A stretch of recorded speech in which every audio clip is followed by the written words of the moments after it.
नमस्कार, मैं जितेंद्र जैन और आप देख रहे हैं खबर समय जगत। आइए नजर डालते हैं आज की कुछ ताजा तरीन खबरों पर।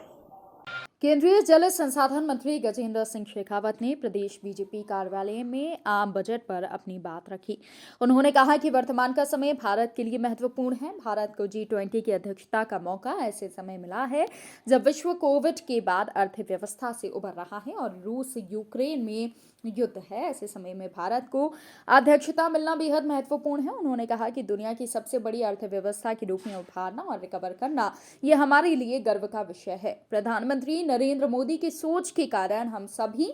बेंच मार्ग पर तेजी से रिकवर कर रहे हैं। इस बार का बजट देश को विकसित देश बनाने की आधारशिला वाला बजट है। केंद्रीय मंत्री ने कहा कि आजादी के अमृत काल के पहला बजट होने के नाते ये बजट महत्वपूर्ण है। एक तरफ पड़ोसी देशों में फूड क्राइसिस और अर्थव्यवस्था उथल पुथल है, दूसरी ओर भारत तेजी से आगे बढ़ रहा है। सरकार ने 10 लाख करोड़ रुपए इंफ्रास्ट्रक्चर पर निवेश करने का निर्णय लिया। सरकार ने मध्यम वर्ग को राहत दी है, आयकर में छूट की सीमा बढ़ाई है। आजादी के बाद एजुकेशन के सेक्टर में बड़ा प्रावधान किया गया है। खबर समय जगत के लिए कैमरामैन शिवम कुशवाहा के साथ आदित्य सराठे की रिपोर्ट। लुप्त होने के कगार पर है, ऐसी जनजातियों के विकास के लिए भी इस बजट में प्रावधान किया गया है। इसी के साथ साथ में जो हमारे MSMEs हैं, MSMEs के लिए जो कोलेट्रल फ्री क्रेडिट लाइन की व्यवस्था आत्मनिर्भर भारत के पैकेज में की गई थी, उसे और अधिक विस्तार देने की कल्पना भी इसी बजट में की गई है। भारत की बहुत बड़ी आबादी, अब लगभग 30% से ज़्यादा आबादी वो शहरों में रहने लगी है और छोटे छोटे शहर निरंतर बढ़ रहे हैं। अर्बनाइजेशन बहुत तेजी के साथ में बढ़ रहा है। ऐसे टीयर 2 और टीयर 3 शहर जो मझोले और छोटे शहर हैं, उनके इंफ्रास्ट्रक्चर डेवलपमेंट के लिए एक 10,000 करोड़ रुपए के कॉर्पस का प्रावधान इसके माध्यम से किया गया।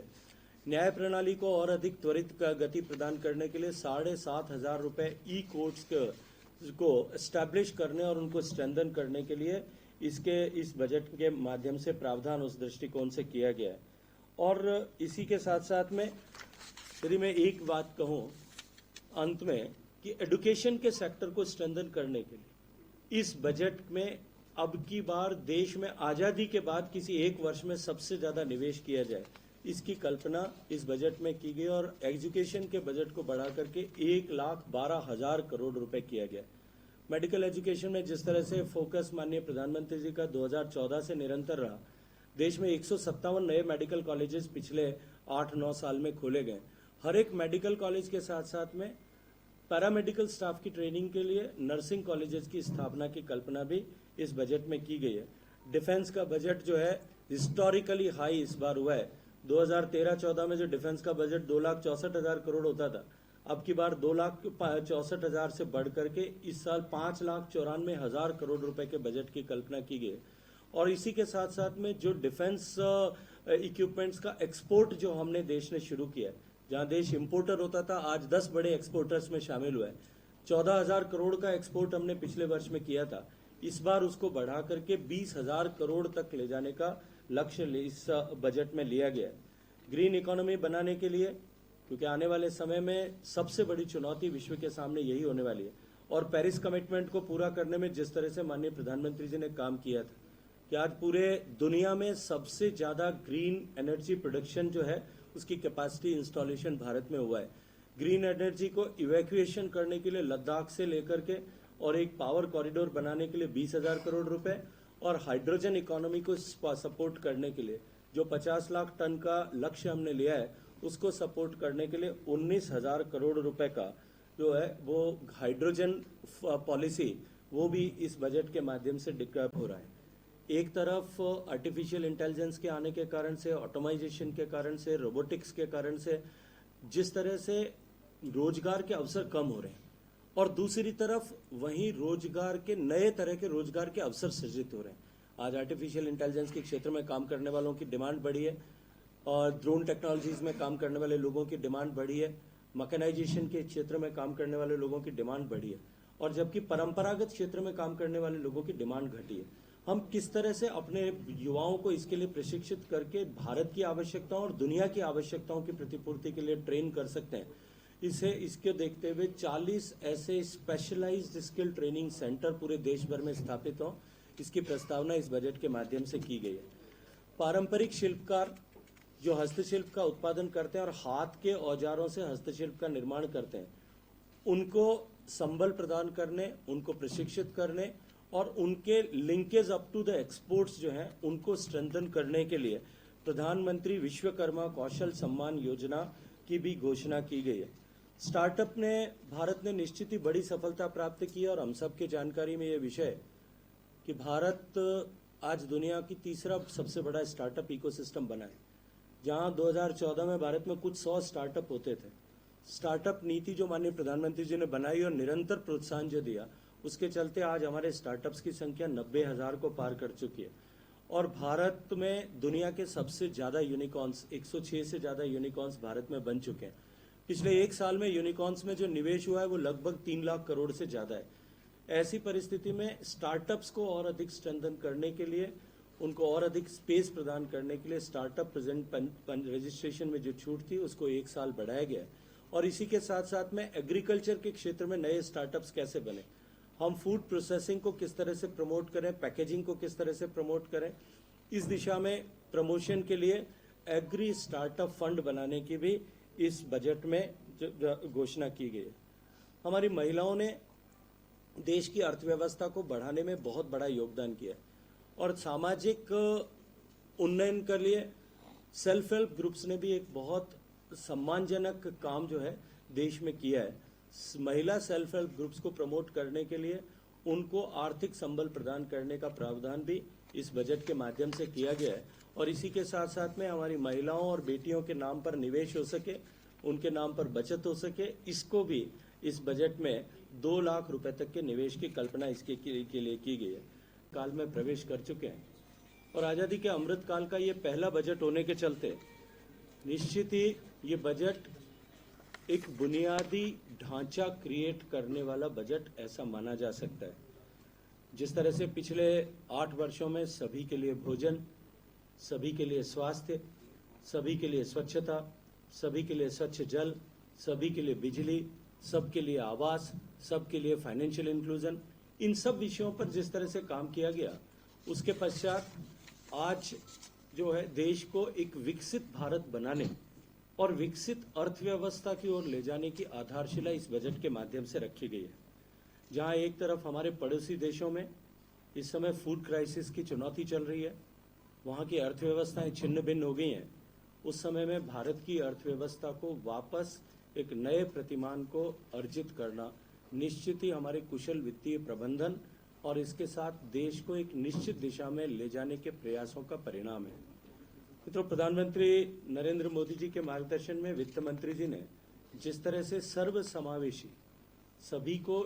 एक साथ जोड़ करके सबके जीवन में को प्रभावित करने वाला बजट जिस तरह से दिया है, उसके लिए मैं माननीय प्रधानमंत्री जी, वित्त मंत्री जी और उनकी सारी टीम को बधाई देना चाहता हूं। किसी भी सरकार के लिए जो सबसे महत्वपूर्ण घटक होता है और विशेष रूप से भारत के दृष्टिकोण से अगर देखें तो मध्यम वर्ग जो है वो सबसे महत्वपूर्ण घटक है। सरकार के लिए ऐसे समय में जब एक तरफ सरकार के ऊपर अर्थव्यवस्था की गति को बनाए रखने और अर्थव्यवस्था की को और अधिक सुदृढ़ करने के लिए ऐसे रिसेशन के समय में सामान्य इकोनॉमिक सिद्धांत के अनुरूप सरकार को निवेश करना होता है, तब एक तरफ जहां सरकार ने 10 लाख करोड़ रुपए का इंफ्रास्ट्रक्चर में निवेश करने का निर्णय लिया, इसी के साथ साथ में इंफ्रास्ट्रक्चर से जुड़ी हुई अन्य परियोजनाओं को स्ट्रेंथन करने के लिए उस दिशा में निवेश का कमिटमेंट भी एक्सप्रेस किया। लेकिन रिसेशन के समय में एक तरफ सरकार को निवेश बढ़ाना था, लेकिन दूसरी तरफ सरकार ने सामान्यतः जो अप्रोच होती है कि निवेश के साथ साथ में सरकारें टैक्स को भी बढ़ाती हैं, लेकिन उसके विपरीत सरकार ने मध्यम वर्ग को राहत देते हुए बहुत दिनों से जिस विषय का इंतजार था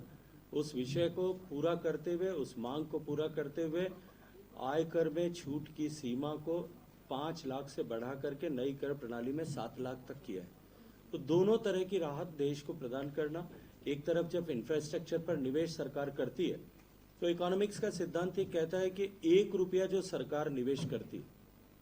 उस 1 रुपए का प्रोडक्टिविटी आती है वो 2 रुपए 45 पैसे तक आती है। तो सरकार ने जो निवेश 10 लाख करोड़ का किया, उसके कारण से लोगों के रोजगार के साधन बढ़ेंगे, लोगों के पास में अधिक धन आएगा और दूसरी तरफ टैक्स में राहत देकर के दो तरफा जो है जनता को सहयोग करने का काम माननीय प्रधानमंत्री जी के नेतृत्व में हुआ है। उनके जीवन में परिवर्तन लाने के दृष्टिकोण से जिस तरह की सहूलियतें पिछले वर्षों में प्रदान की गई है, उसका प्रभाव निश्चित रूप से अब दिखाई देने लगा है। इनकम टैक्स को फेसलेस करने के बाद असेसमेंट को, जो इनकम टैक्स असेसमेंट में सामान्यतया 93 डेज का समय लगता था, वो घट करके अब 16 दिन हो गया। और निश्चित ही हम सब लोगों को इस बात के लिए माननीय वित्त मंत्री जी का अभिनंदन करना चाहिए कि देश के 45% रिटर्न फाइल करने वाले लोगों का असेसमेंट जो है वो 24 घंटे के अंदर होकर के उनको जो भी टैक्स का रिफंड मिलना है या जो टैक्स का भुगतान करना, उन दोनों का जो है वो निस्तारण हो जाता है। मित्रों, सरकार ने इस बजट के माध्यम से ऐतिहासिक घोषणा अब की बार रेलवे इंफ्रास्ट्रक्चर के लिए भी की है, जहां रेल का बजट, यदि मैं 2013-14 के बजट से जो तुलना करूं, तो जो बजट मात्र 63,000 करोड़ रुपए होता था, वो इस साल के बजट में 2,40,000 करोड़ रुपए का कमिटेड निवेश जो है रेलवे इंफ्रास्ट्रक्चर को बढ़ाने के लिए करेंगे, ऐसा सरकार ने इसके लिए घोषित किया है। और इसके कारण से हमारी लॉजिस्टिक्स की जो कैपेसिटीज है और लॉजिस्टिक्स की जो कॉस्ट है, कैपेसिटी बढ़ेगी और कॉस्ट कम होगी, उससे हमारे निर्यात की संभावनाओं को और अधिक बल मिलेगा। कोविड की आपदा के समय में राज्यों के सामने कैश क्रंच की संकट खड़ा हुआ था, क्योंकि बहुत सारे अलग अलग तरह के राज्यों को जो है वो सहायताएं देनी पड़ी थी, अकस्मात खर्चे करने पड़े थे। माननीय प्रधानमंत्री जी ने 2020-21 के समय राज्यों को 1 लाख करोड़ रुपए का 50 साल में रीपे करने जैसा लोन इंफ्रास्ट्रक्चर डेवलपमेंट और अन्य खर्चों के लिए दिया था। अभी लगभग उसकी जितनी लिमिट थी वो पूरी हो चुकी है, लेकिन इस बजट के माध्यम से माननीय प्रधानमंत्री जी ने 1,30,000 करोड़ रुपए आने वाले समय में राज्यों को उसी तर्ज पर और दिए जाएंगे, इसकी प्रस्तावना की है। तब 2-3 विषयों की चर्चा विशेष रूप से होती है। एक, फिस्कल डेफिसिट की बात सभी लोग करते हैं कि जितना राजस्व हुआ है और उसके अगेंस्ट में जितने खर्चे जो हैं वो प्रपोज किए गए हैं, उन दोनों के बीच में गैप कितना है। 2014 में सरकार बनने के बाद में हमने अपने वित्तीय प्रबंधन को इस तरह से रखा था कि हम जो है 4% से नीचे ही हमेशा फिस्कल डेफिसिट को रखेंगे, राजकोषीय घाटे को रखेंगे। लेकिन कोविड की आपदा के समय में, क्योंकि देश की अर्थव्यवस्था को बनाए रखने के लिए,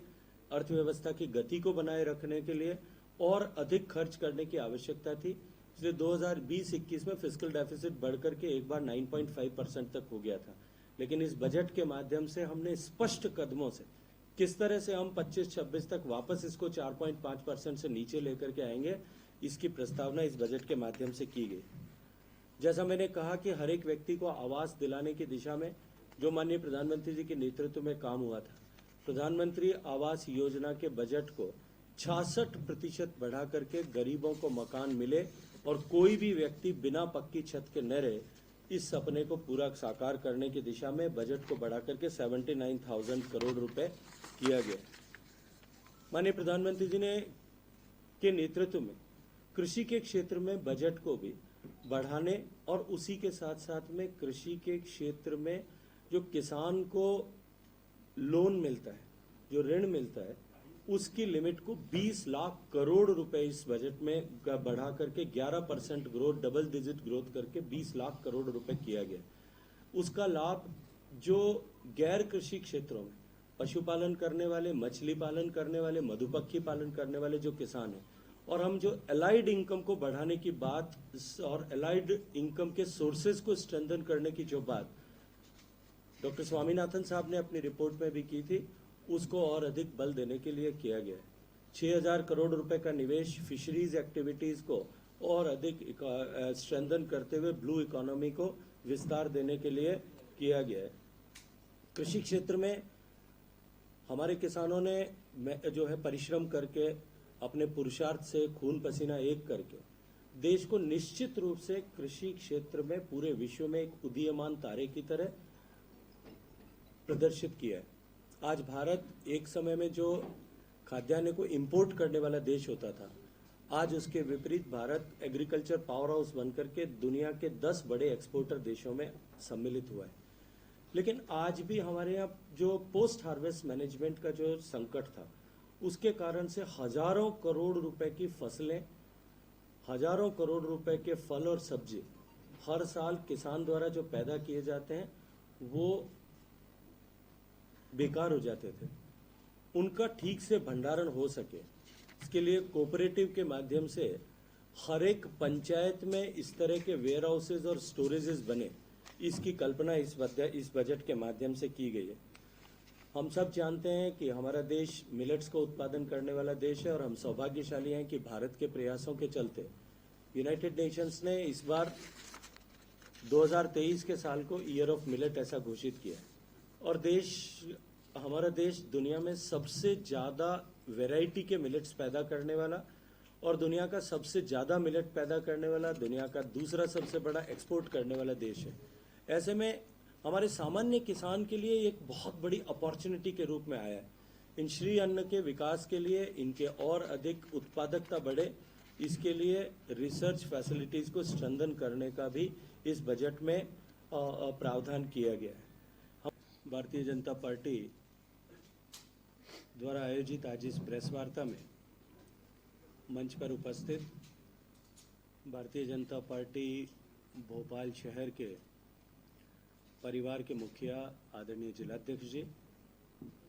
आदरणीय मीडिया प्रभारी जी और मंच पर उपस्थित अन्य वरिष्ठ कार्यकर्ता बंधुओं,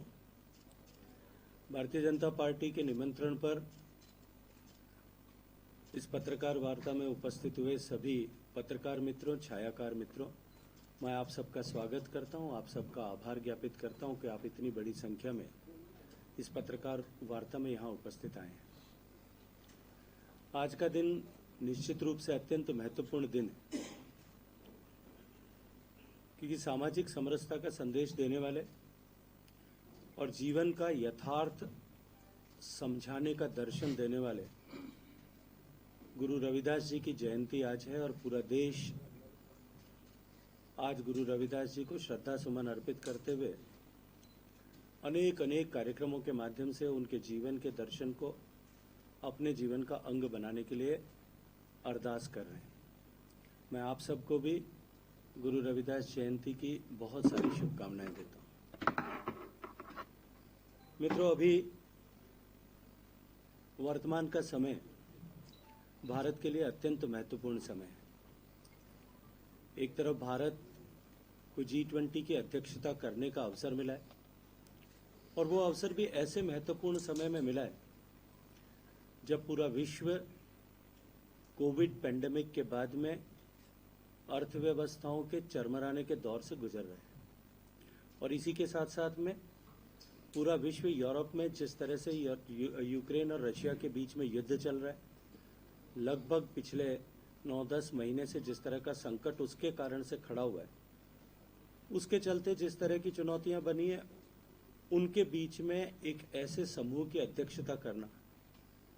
जो दुनिया के उन 20 बड़ी अर्थव्यवस्थाओं का समूह है जो दुनिया की 85% इकोनॉमी को कंट्रोल करते हैं, ये निश्चित रूप से अत्यंत महत्वपूर्ण कालखंड है। और यह क्योंकि इस कालखंड में ही भारत को संयुक्त राष्ट्र संघ में जो सुरक्षा समिति है उसकी सदस्यता अस्थायी रूप से मिली है। मित्रों, ऐसे महत्वपूर्ण समय में जब दुनिया की सारी अर्थव्यवस्थाएं कोविड की आपदा के बाद चुनौती से गुजर रही थी, चुनौती के काल से गुजर रही थी और सभी देशों की, या मैं कहूं कि सभी बड़ी अर्थव्यवस्थाओं को अपनी रफ्तार को बनाए रखना अपने आप में एक चुनौती बनी है, उस समय में भारत का दुनिया की सबसे तेजी से बढ़ती हुई अर्थव्यवस्था के रूप में वापस स्थापित होना और साथ साथ में बड़ी अर्थव्यवस्थाओं में सबसे तेजी से रिकवर करने वाली अर्थव्यवस्था बनना निश्चित रूप से हम सब के लिए सौभाग्य और सम्मान का विषय है। और इसके लिए माननीय प्रधानमंत्री नरेंद्र मोदी जी का आर्थिक प्रबंधन उनका सतत मार्गदर्शन और एक दूरदृष्टि की सोच के साथ जिस तरह से उन्होंने एक व्यापक देश के हितों में निर्णय लिया और सारे देश के सभी समाज के वर्गों को एक साथ सर्वस्पर्शी सहायता और योजनाओं के माध्यम से जिस तरह से संभाला, आज उसी के चलते हम सबसे तेजी से रिकवर कर वापस सभी बेंचमार्क्स, इकोनॉमी के जितने भी पैरामीटर्स होते हैं, चाहे एक्सपोर्ट है, मैन्युफैक्चरिंग है, टैक्स कलेक्शन है, हम सभी बेंचमार्क्स पर वापस एक नया, सभी पैरामीटर्स पर एक नया बेंचमार्क बनाने में सफल हुए हैं। अभी पिछले 4 दिन पहले 1 तारीख को माननीय वित्त मंत्री जी ने देश के 2023 का बजट प्रस्तुत किया है। बजट किसी सरकार के लिए सामान्यतया अगले 1 साल तक का विजन डॉक्यूमेंट की तरह होता है, लेकिन यदि हम पिछले 9 साल के बजट जो भारत की सरकार ने माननीय नरेंद्र मोदी जी के नेतृत्व में प्रस्तुत किए उनको देखें तो उन सभी बजटों में एक तारतम्य, एक सिंथेसिस, एक सिंक्रोनाइज्ड अप्रोच दिखाई देती है। और चूंकि ये बजट पिछले 8 साल तक सामान्य मानवीय के जीवन में परिवर्तन लाने वाली योजनाओं के माध्यम से उन्हें एक धरातल तक ला करके उस धरातल का, एक मजबूत धरातल का निर्माण करते हुए देश को विकसित देश बनाने की आधारशिला रखने वाले बजट के रूप में माना जा सकता है। खबर समय जगत के लिए कैमरामैन शिवम कुशवाहा के साथ आदित्य सराठे की report. For latest news, subscribe to our channel and press the bell icon.